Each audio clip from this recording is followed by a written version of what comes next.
মনীষা কর্মকার ৩৭তম BCS এর প্রশাসন ক্যাডারে সুপারিশপ্রাপ্ত হয়ে বর্তমানে গাজীপুর জেলা প্রশাসনের নির্বাহী ম্যাজিস্ট্রেট পদে কর্মরত।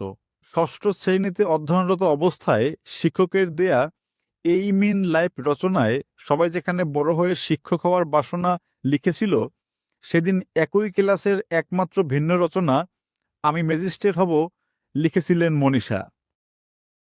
বুঝে হোক কিংবা না বুঝে, খেয়ালে কিংবা বেখেয়ালে, মনীষার সেদিনের ম্যাজিস্ট্রেট হওয়ার বাসনাটি দেরিতে হলেও পূরণ হয়েছে।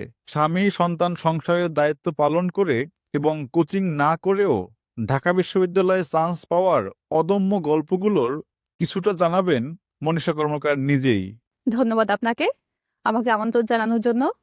আমি মনীষা রানী কর্মকার। আমার প্রাথমিক শিক্ষা জীবন শুরু হয় আমতলী বন্দর সরকারি প্রাথমিক বিদ্যালয় দিয়ে। এরপর আমি আমার মাধ্যমিক সম্পন্ন করেছিলাম এই বিদ্যালয় প্রাঙ্গণ, আমতলী মফিজউদ্দিন বালিকা মাধ্যমিক বিদ্যালয়। আমার উচ্চ মাধ্যমিক স্তর সম্পন্ন হয় আমতলী সরকারি কলেজ থেকে। এরপরে আমি ঢাকা বিশ্ববিদ্যালয়ে সমাজ কল্যাণ বিষয়ে স্নাতক এবং স্নাতকোত্তর সম্পন্ন করেছি। আমরা যেমনটি শুনেছি আপনার সম্পর্কে তথ্য নিতে গিয়ে, যে আপনি ইউনিভার্সিটিতে চান্স পেয়েছেন মূলত কোনো ধরনের কোচিং না করে, এটি কিভাবে সম্ভব হয়েছিল? আসলে এটা হচ্ছে নিজের অদম্য চেষ্টা থেকে, এবং আমি যেটা মনে করব যে আমার দৃঢ় ইচ্ছা ছিল যে আমি ঢাকা বিশ্ববিদ্যালয়ে অধ্যয়ন করব।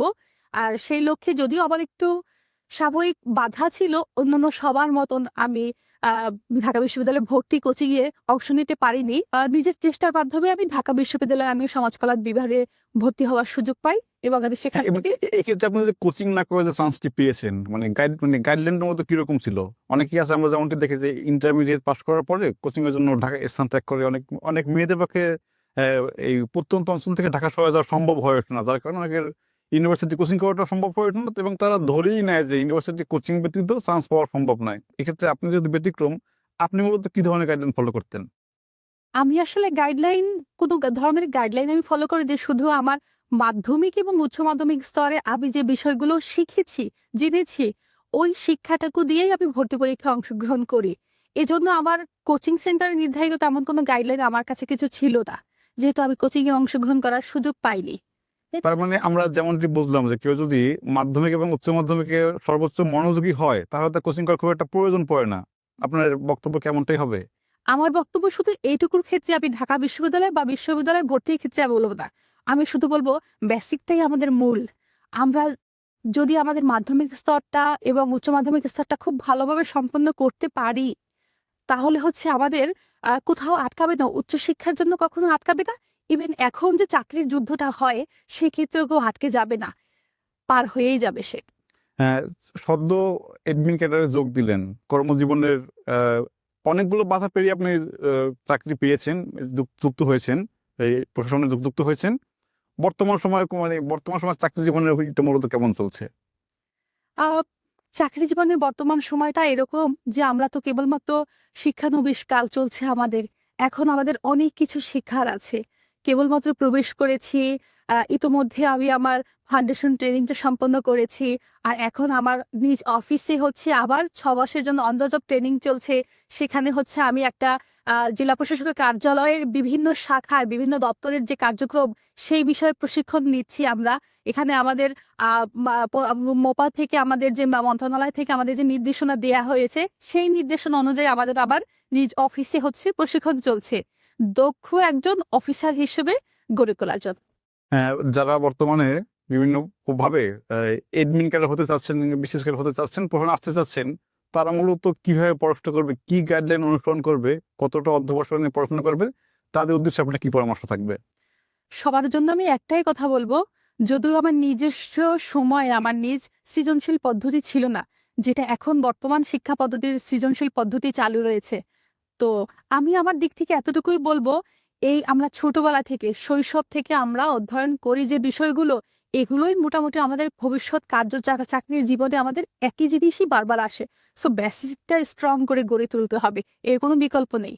আমরা যতই কোচিং করি না কেন, যাই কিছু করি না কেন, যার বেসিক যত স্ট্রং, সে তত টিকবে সব জায়গায়, সে সুযোগটা হবে। বাংলাদেশের সামাজিক প্রেক্ষাপটে বিশেষ করে মেয়েদের ক্ষেত্রে তারা বিভিন্ন ধরনের বাধার সম্মুখীন হয়, এবং আমরা বিভিন্ন সময় দেখে থাকি যে অনেকে বলে থাকে যে আমরা এই বাধার কারণে পারছি না, সাংসারিক বাধা রয়েছে, স্বামী সংসারের বিষয়গুলো রয়েছে। আপনি যেহেতু এইবার একই বাধাগুলোই গতানুগতিক বাধা এগুলো অতিক্রম করেছেন, এই ধরনের বাধার মধ্যে যারা রয়েছে তাদের উদ্দেশ্যে আপনার কি বলার থাকবে? তার যদি একটাই কথা বলবো, যদি ভিতরে থাকে সুপ্ত ইচ্ছা এবং সে যদি সেই ইচ্ছের জন্য লেগে থাকে তাহলে সফল হবে। তবে সময়ের প্রেক্ষাপটটা ভিন্ন। যেমন আমি আমার বয়সের প্রায় শেষ পর্যায়ে এসে আমি বিসিএস দেওয়ার জন্য নিজেকে তৈরি করতে পেরেছি। এর পূর্বে আমি এভাবে সময় পাইনি, নিজেকে গড়ে তোলার জন্য সময় পাইনি। বিশেষ করে আমার সংসার আছে, আমার সন্তানদের জন্য, আমার সংসারের জন্য আহ যেভাবে আমাকে সময় দিতে হয়েছে, তখন আমি আর অন্যান্য সবার মতন বিসিএস এর জন্য নিজেকে তৈরি করার কোনো সুযোগ পাইনি। এই যে এই ধরনের বাধা আমাদেরকে, শুধু মেয়েদের না, আমাদের প্রত্যেকেরই সবসময় চ্যালেঞ্জের সম্মুখীন হতে হয়। বিভিন্ন ধরনের চ্যালেঞ্জ পার করতে হয়, কিন্তু আটকে যাওয়া যাবে না। যুদ্ধ চালিয়ে যেতে হবে, লেগে থাকতে হবে, তাহলে সফলতা আসবেই। আমরা যেমনটি জানি যে প্রশাসন মূলত জনগণের সেবা দেওয়ার জন্য প্রশাসনের কাঠামোগুলো তৈরি হয়েছে। প্রশাসন ক্যাডার থেকে মানুষের জন্য কতটা কাজ করা সম্ভব, কতটা সুযোগ রয়েছে?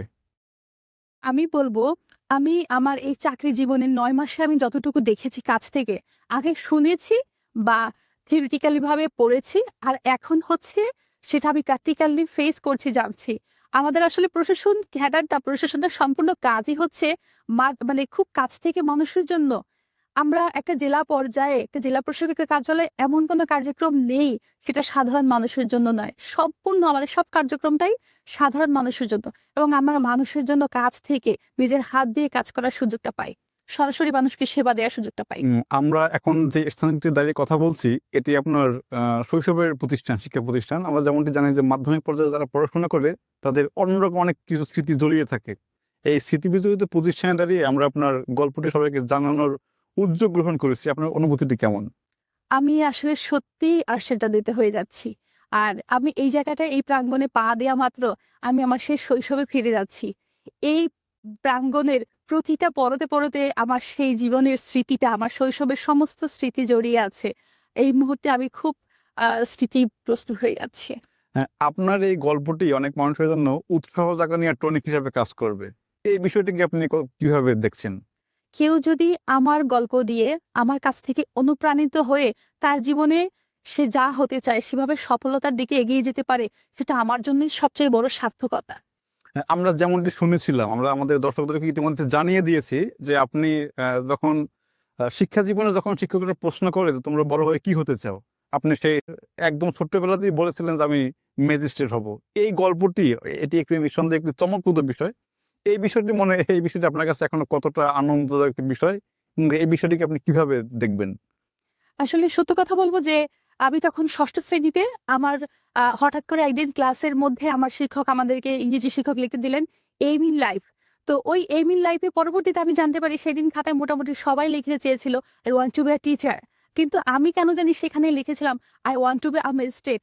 তখন আমি জানতাম না ম্যাজিস্ট্রেট কি বা তাদের কাজ কি। কেন জানি আমি সবসময়, আসলে আমার বাবা হচ্ছে শিল্পকলা একাডেমির সম্পাদক ছিলেন, এবং খুব কাছ থেকে আমি প্রশাসনের লোকজনকে দেখেছিলাম।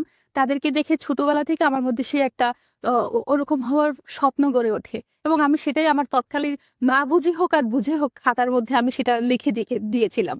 এবং সেটি সেটি দীর্ঘ সময় পরে এটি সত্যে পরিণত হয়েছে। এই আপনি যখন শুনলেন, আপনার ফলাফলটি জানতে পারলেন, তখন কি আপনার ছোটবেলার এই কথাটি, স্মৃতিটুকু মনে পড়েছিল কি? যে আমি একদিন খাতায় লিখেছিলাম I want to be magistrate, এবং সেটি একসময় সত্য হয়ে গেছে। এই অনুভূতিটি মূলত কি মানে কতটা বোঝানো সম্ভব? অনুভূতিটা সত্যিই তো অসাধারণ, খুব আন্দোলিত করেছিল আমাকে। হেসেছিলাম একে একে অনেকক্ষণ। এই প্রতিষ্ঠানে যারা বর্তমানে অধ্যয়নরত রয়েছে, আমরা আপনার এই গল্পটি তাদেরকে আমরা জানাবো, আমরা সবাইকে জানানোর চেষ্টা করব। তো আপনি এই প্রতিষ্ঠানে পড়াশোনা করেছেন এবং বর্তমানে এই প্রতিষ্ঠানে যারা অধ্যয়নরত রয়েছে তারা আপনার গল্পটি শুনবে, তারাও আপনার মতো করে হতে চাইবে। তাদের উদ্দেশ্যে আপনার কি বক্তব্য থাকবে? বক্তব্য থাকবে তো যে নিজেকে নিজ পায়ে দাঁড়াতে হবে, স্বপ্ন দেখতে হবে, আগে স্বপ্ন দেখতে জানতে হবে, এরপরে স্বপ্ন বাস্তবায়ন করার জন্য অটুট থাকতে হবে, বিশ্বাস রাখতে হবে নিজের প্রতি, কাজ চালিয়ে যেতে হবে, সফল হবে সে। আমাদের অনুষ্ঠান পক্ষ থেকে আপনাকে অসংখ্য ধন্যবাদ। আপনাকেও ধন্যবাদ।